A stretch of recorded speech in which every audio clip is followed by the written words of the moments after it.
Good morning. This is the Great Basin Smoke Dispersion briefing for Monday, December 13th. Precipitation past 7 days, it's been quite dry. You can see basically a tenth of an inch to a half inch here on the left-hand side, but a little wetter across our central sections. And actually, the chart on the right shows the percent of normal. So in right across central Nevada to central and southern Utah, we did have areas that were 150 to 200% of normal, much drier to the north as well as over southern Nevada. Recent snowfall on the left over the past 3 days, most significant was here in Idaho, where we had roughly about 6 to 12 inches of snowfall. Also been in western Wyoming, and just lighter amounts, a few inches, give or take, further south. Snow cover on the right-hand side, quite extensive across Idaho, basically anywhere from 20 to 40 inches of snowfall across the higher terrain above 6,000 feet.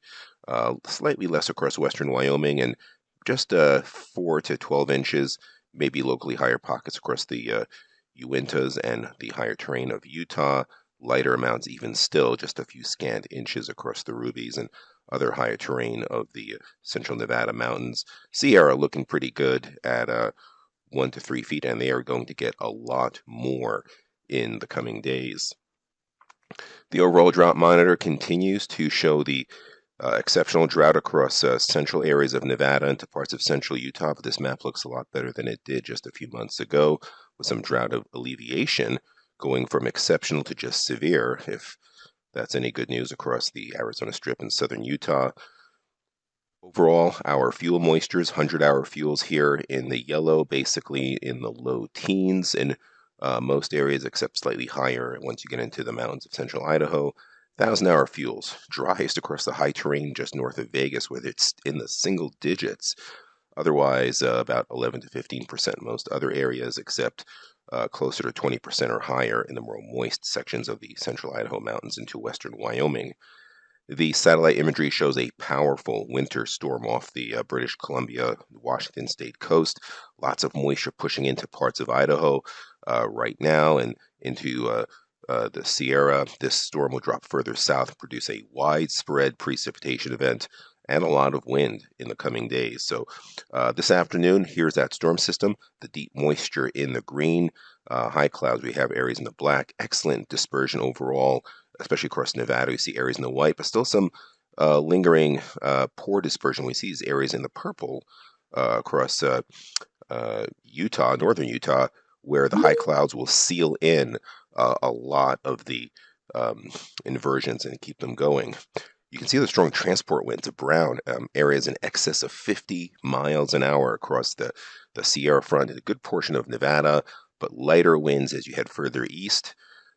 Excellent vertical mixing in most areas in the western parts, and starting to improve later this afternoon to at least 1,000 to 3,000 feet across much of Utah later today. Now for tomorrow, there's the deep moisture covering just about the entire geographic area with moderate to locally heavy precipitation in most areas.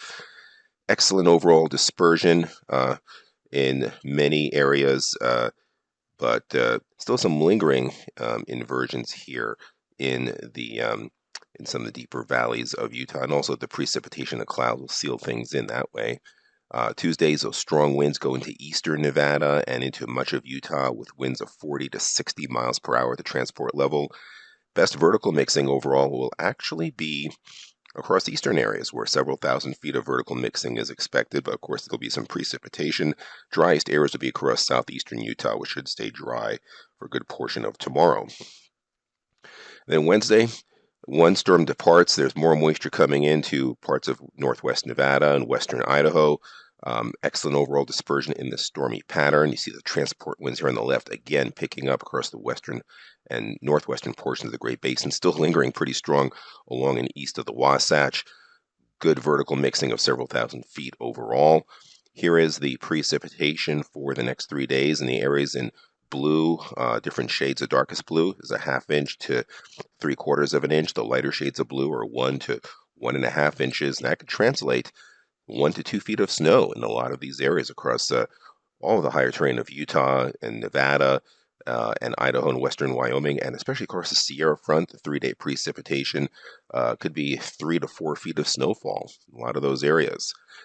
We don't have a ventilation index for the long term, but we see that another storm system pushing into parts of Idaho, western Wyoming, and northern Utah on Thursday with light to locally moderate amounts of snow. High pressure starts nosing in on Friday with drier air given by the tannish shades. The high pressure weakens as another front approaches on Saturday. That front kind of falls apart, and we get into a zonal flow and kind of a calm weather pattern towards Sunday. Day and 4 or 5 precipitation through here, not much going on.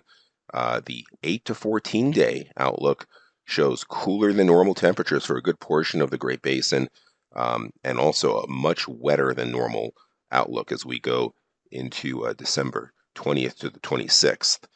This concludes our briefing. Have a great day. Our last smoke briefing will be this coming Thursday, and then we'll return again after the first of the year. Have a good one.